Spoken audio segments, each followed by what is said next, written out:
volume from Oh, here. how you do? There we go. There you go. All Okay. right. Can you hear me?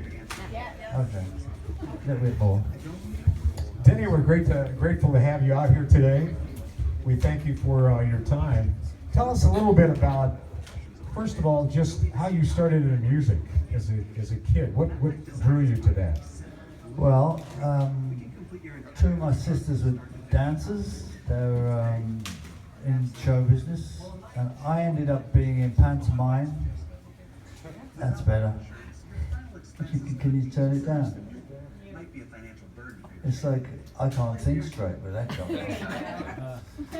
So so I then found a little ukulele in the closet, and I started playing that, which belonged to my brother who was in the Navy. I didn't know he played it, so I ended up. See, when it feeds back, it's like being on stage. You got to know what you're doing. You know? Yeah, why? So, yeah. So, I got into music. I was doing a paper round, and I was into Buddy Holly. I liked Django Reinhardt. I liked guitar players and singer-songwriters. So I was doing a paper round, and I saw Buddy Holly died, and I said, "That's it. I'm going to be a professional musician from now on." So I did. I went into my first band was at school. When I was 12, I appeared playing an old skiffle song with a guy called Lonnie Donegan. I was a fan of him. He was he was big in England. He had a lot of hits, and he was. I actually met him once in those days, and later on he ended up being Justin Hayward's publisher, can you believe? And publishes Nights in White Satin and all things. So he was a big influence, and then I kind of did something, in this big theatre, playing that acoustic guitar to one of his songs, and then I eventually went from school into being in my own band, and for a few years I did that, and then they were all working in jobs, and so I decided that I wanted to move to London and try and find some record label. They didn't want to leave. The drummer in that band ended up being in ELO. His name was Bev Bevan. And I went on to form the Moody Blues. So how did the Moody Blues come about then? Well, the two guys from the Moody Blues, Mike and Ray, piano player and flute. I'm sure you know this stuff, but I'm saying it anyway. They were in Liverpool. I'm sorry, they were in Hamburg at the same time as the Beatles were there, and they saw what was going on, and they wanted to form a band to go back to Hamburg. So they came back, asked me to go, and I said, well, maybe. And then we rehearsed. We got a residency as a blues band in Birmingham, and then didn't go to Hamburg, but we got discovered by some people from London, and so we went to London. So Go Now was the first song for the Moody Blues, but where did that song come from? Because it was an old blues song Yeah, or something, right? it was an old kind of. You see, Mike played piano, so that song had a piano on it, and it was a choice that we picked out of a load of records that some DJ had sent us from America, and it was perfect for us. It was a lot slower, and I actually met the woman who did the demo of that lady called Bessie Banks. I met her a couple of months ago for the first time ever. Oh. And that was quite an experience. Yeah. Her husband at the time had written the song, and we just adapted it, like anything else. So Now you write music as well. I do. Yeah. What is your technique? Do you enjoy the lyric side of it, writing the poetry, or do you like the music side of it, creating Well, the sound? it's always about the music first for me. But there again, if when you get to be a songwriter, you sort of start deciding to write your own stuff. You develop the lyrics from what you see around you, and you have to get good at that. I mean, it's all about saying something quickly and to the point, and it's not easy to do that. Are you considered would you call yourself a storyteller in your songs, or are you somebody that kind of paints the picture? Well, it's both. Yeah. I mean, the fact is that you write about not just you all the time, you write not your own experiences, you write about a lot of experiences that people have, and one subject. I wrote a song called Say You Don't Mind, and And Colin Blunstone from the Zombies had a big hit with it, which proved to me that, you know, he liked that sentiment too. But it wasn't about any one particular person. It was partly to do with what I'd experienced, but other people's experience. Sure. So it's come easy. It's like this musical that I wrote many years ago. I didn't think of it myself. Somebody else came to me with the idea, and I could see from the lyrics or the titles that they came with, and the subjects, that it was easy to write about. It's easy to write about. Somebody gives you an idea. You don't have to think the idea. You just kind of, So things start jumping in your head. There's a feeling that you're drawn and then to. you get better at explaining yourself the more you do it. Musically, it comes easy because that's what I always was just like a player, and a performer of other people's songs to start with. Blues, I was very much into blues and jazz and good musicians, being around good players, because the better the players you're around, the better you get. So that came easier. So I would always have a piece of music and then add the lyrics to it, usually. So, talk about good musicians. You ended up working in a band with Paul McCartney. How did you two first meet? Well, I met Paul and the Beatles when they were doing Love Me Do, and they were starting to come around England. So when they were doing Love Me Do, did you think that this is a band that's going to make it, or were you kind of thinking absolutely, these guys? As soon as I heard that Love Me Do, I knew that they were going to be big. Really? Yeah. Just because they were a good band. It was all about being good bands, It wasn't about any hype or anything like that. Right. You had to be good. And in those days, there were a lot of great bands around. We toured all over England. We did the Cavern. We didn't. Everybody did the same kind of venues. And that you had to be a good band, and they were a good band. They had a good feel, and they had a lot of great ideas. But they were doing other people's stuff, mostly. They were. Yeah. They were just good at it. They were better at it than other people. I mean, there were bands in Liverpool doing exactly the same material, but they weren't as good a band. And being in Hamburg made them better because they were doing 5 or 6 hours a night. Yeah, they were playing all the time. So and a lot of the stuff they didn't know half of the songs, they would just make them up because they were German audiences. They thought, they can't understand what we're doing here. I see. But it was a little bit like that, because Paul told me that story. So we just, instead of shaking all over, it would be Shakenak Hanover,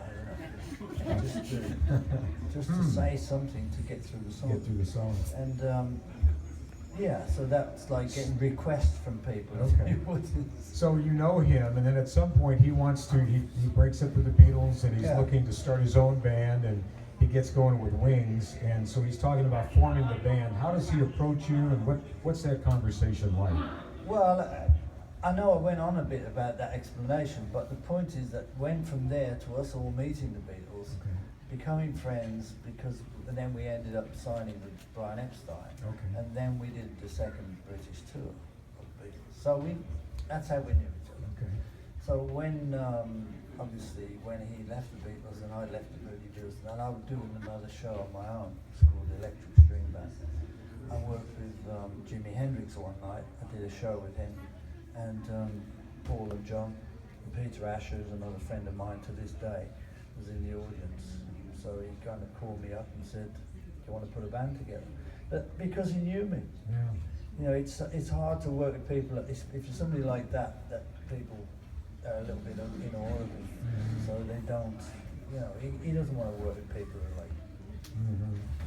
Like that. So he respected you and got along with you, and there was a camaraderie. Because he knew me, as simple as that. And he'd seen that I was doing something new, because he knew that he couldn't go out there and do Beatles songs.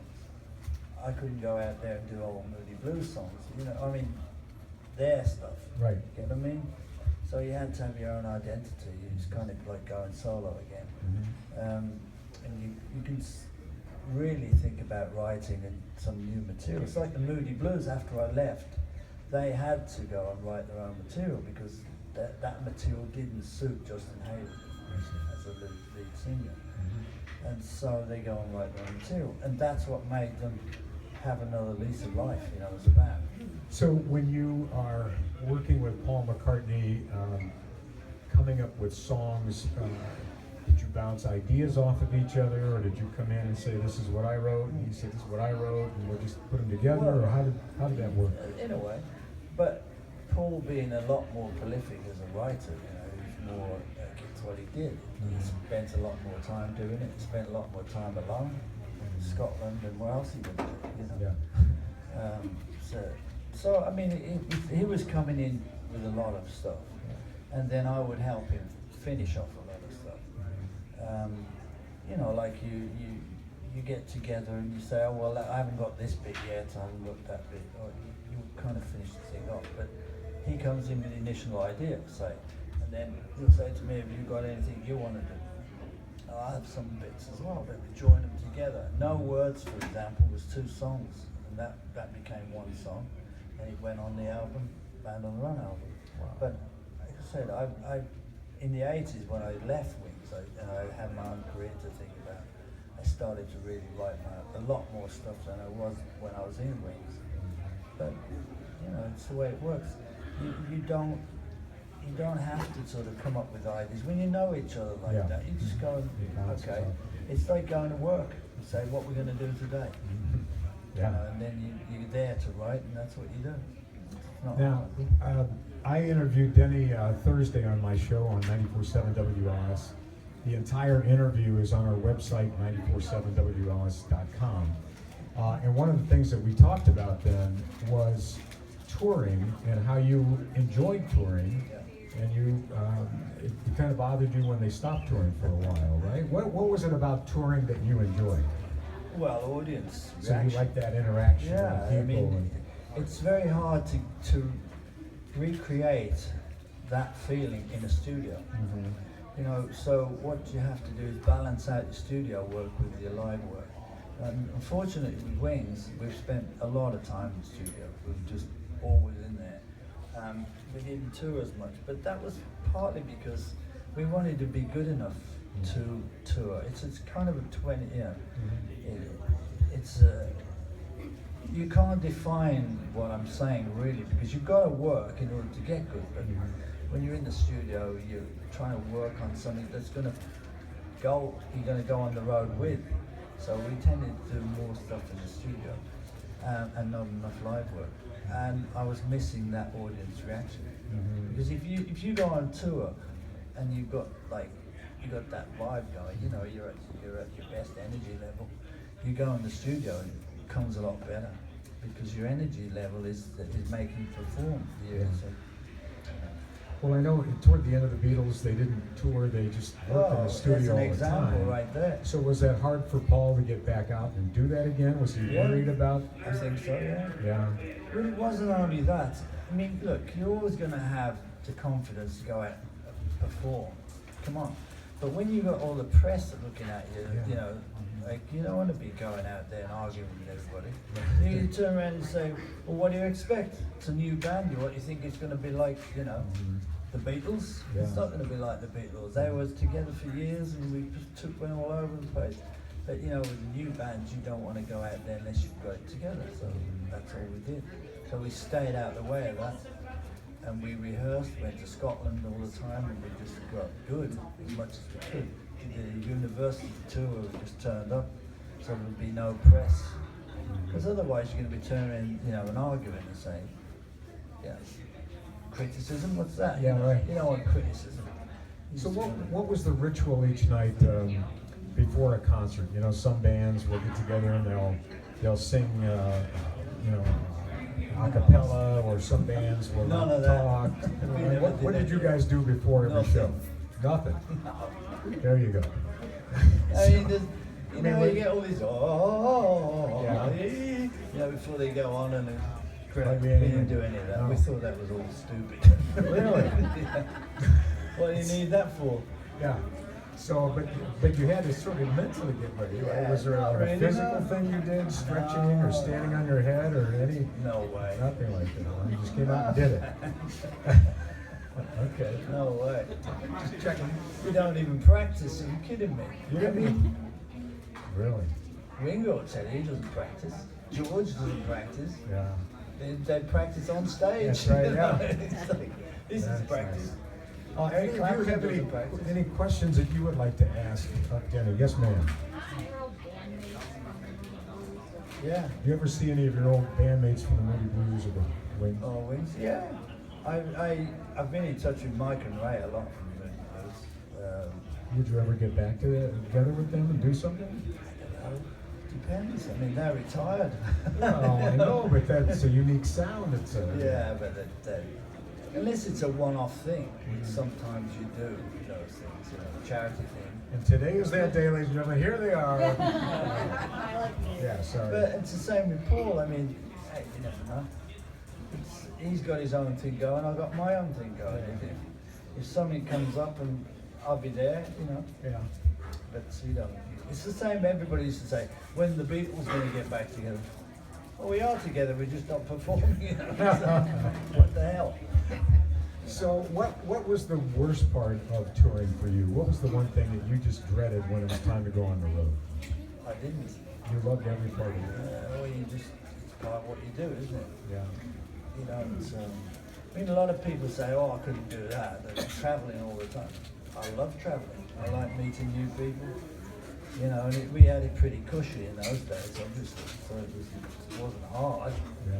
Yeah. And it's nice to be in different places. You learn a lot. You know, that's why we would record in different countries. We've gone right in different countries. Now, why would you go to a different country to write and record? What was that all Because about? of musical influence and the people. So you feel something. Yeah, you get a certain energy back from meeting new people and, you know, ways of life and the food and So everything. one example of that is when Wings went to Lagos, Nigeria, to record the Band on the Run album. We talked about that in the interview a little bit too. You said that you went there because the rhythm of the drums and the people, and there was some things you picked up from that. That didn't really turn out to be as magical a trip as you thought. Half the band quit the night before they got on the plane. So That made it magical. In a Oh, way. did it? Oh, yeah. So you get there, now half the guys aren't with you, so how did that change what you did? Well, the whole point was that Henry, for example, wasn't as into going for starters. And when he spoke to Denny Sywell about it, Denny says, well, I'm not going either. And don't ask me why, I don't know. Nobody ever explained it. So we ended up having to go anyway. So it was you, Paul McCartney, and Linda McCartney. Yeah. You made the album. We made the album because we booked to do it. You know, we weren't going to just not do it because they didn't want to do it. But we had rehearsed it as a band, some of it. Again, not finally, you know, it was just like we did some rehearsal. I mean, we had a cassette of the rehearsals. That got stolen from Paul when he got robbed in Lagos. You got robbed. Yeah, he got robbed. And, Did he get robbed by the Kinks or by some other band, the Rolling Stones, somebody steal his stuff? no, not in that No. sense.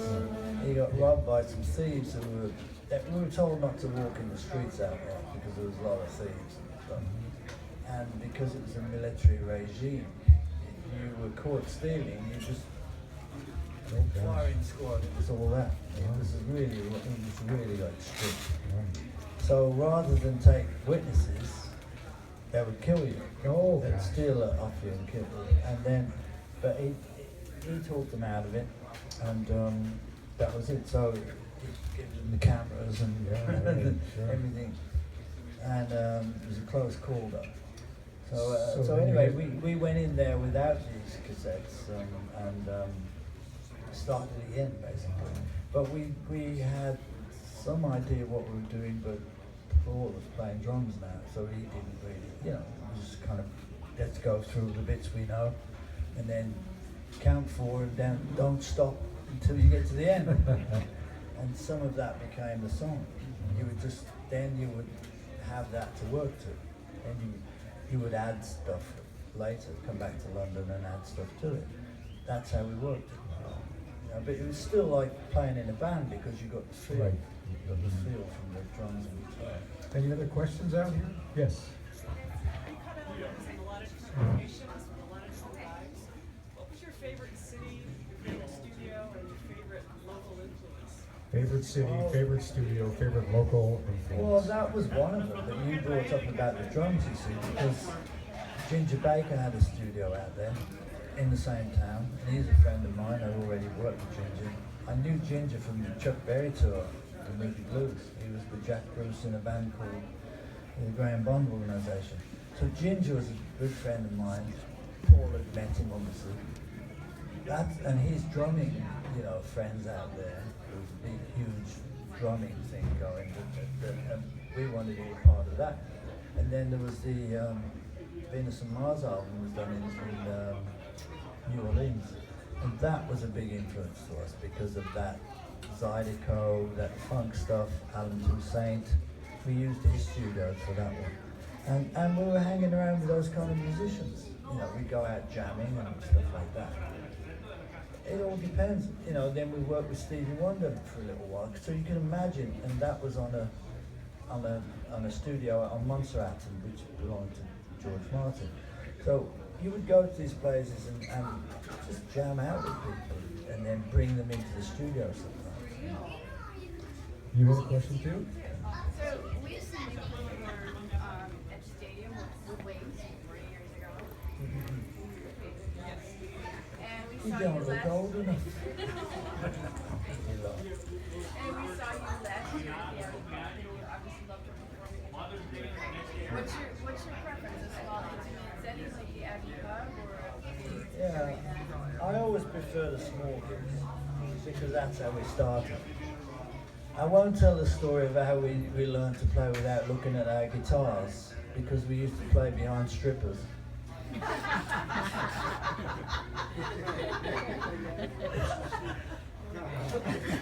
So, we'll get off that subject, okay? Now, you like the small setting because you're there like this, and you can interact with people. You can see people. That's one thing. The big things are just another thing altogether, but it's still a great, you know, energy thing going from the audience. It's a great feel. And then you've got all the other stuff, which is the lights and the you know. So that's the other thing about it. But you get to a point where you've got to do the big things. You know, you've got to get across to those many people. They want to come and see you. You're going to go and do that kind of tour. But if you think about it, the Beatles never did any of that big stuff. They did one, I think, Shea Stadium, maybe, or two. But that was like very. Now everybody's doing the big stuff. I never did that with the Moody Blues. The Moody Blues do it, so I never did do that. So never even went out on a bus tour, actually. You know, and most bands do that. But we had our own plane, that's why. There you go. Thank you. Yes, sir. We like that. I'm gonna go see the Zombies in a couple of weeks. Oh, What yeah. was the name of the song again that Oh, yeah. Colin Bauer from Utah probably Yeah, had a yeah. chat with him? Cool. What was the name of the song? Say You Don't Mind. See, okay. And it was Colin, you know, had left the Zombies.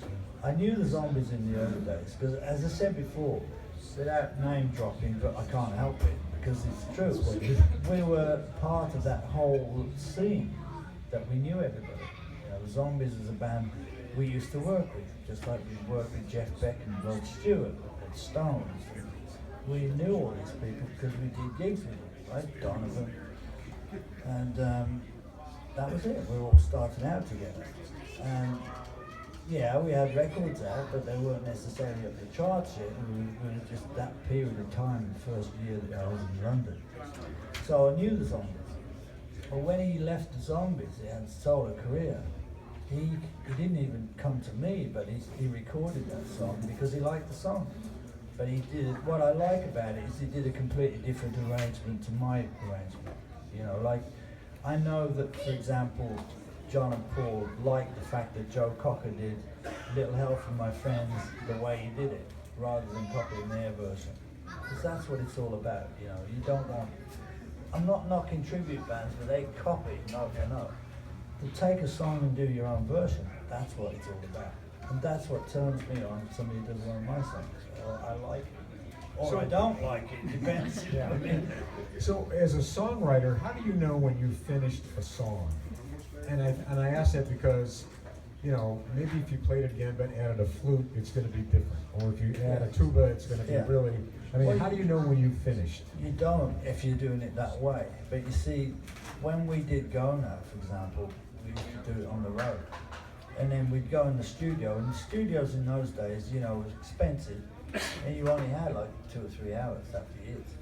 And you wanted to put 6 or 7 songs down.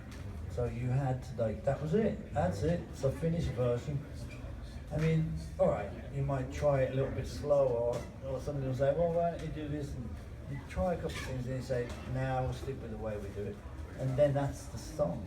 But if you go in the studio and you're adding stuff like you say, you never know when it's finished, because you're going to add something that's going to put a whole other feel to it. Right.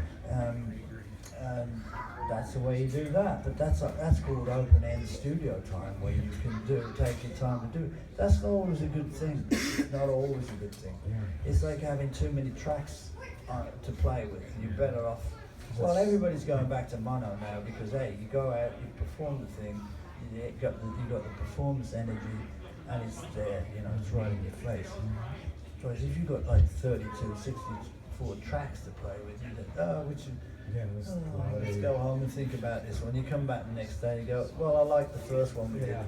You know, it's like a waste of life, really. A lot of people Any do more that. questions from anybody? Yes, sir. When did you get involved in art? Do you call that art? All right. So I always was a little bit like that. You know, everybody can draw, in my opinion, but I was never really an artist. I mean, a friend of mine is Ronnie Wood, and he's an artist. That's what I call an artist, you know, because he made it, you know, his hobby and whatever. I never did do that. So I painted a couple of guitars or whatever, you know. And then I had this stuff was from a musical that I wrote 25 years ago. And I wrote a friend of mine had come to me with the idea of doing it. So he'd been to the Arctic Circle to research a book called Journey Around the Arctic Circle for kids, like a school book. He came to me and I took his ideas and some titles and that, and I wrote the song. And then I ended up writing a story because it was taking too long, basically. And the people behind us wanted it done, so I finished off and I took it to another direction. But in order to get it across, I drew a storyboard like they do in films, you know. So half of those pictures weren't finished at all. I was just kind of rushing through 16 songs to get something on there. And then Scott and Neil came to me and said, have you got any artwork? Because they represent Paul and Ringo and stuff. So I said, I've got this stuff, and that's how it ended up being here. So I finished off a couple of them, and that's it. And now I'm going to be doing more, I'll tell you that much. Well, we thank you so much for your time and your artwork. Oh, you had a question? Yes. Yeah. Out of all of your solo albums, which one's your personal favorite? Which one? Favorite album? Which your solo albums, which is your Solo favorite? album. That's a hard one. You know, it's like anything else. You don't listen to stuff after you've done it. Do you know that? I mean, there's always an insecurity with any artist, if you want to call it that. Yeah. It's like you did it, but it wasn't quite as good as you wanted it to be. Now it's out there, you know. But when you listen to it years later, you go, well, it's not as bad as I thought it was. You know, it's that kind of deal. You should have added the piccolo with the tuba. Yeah, right. It's a little bit like that. You say, oh, that was the wrong arrangement.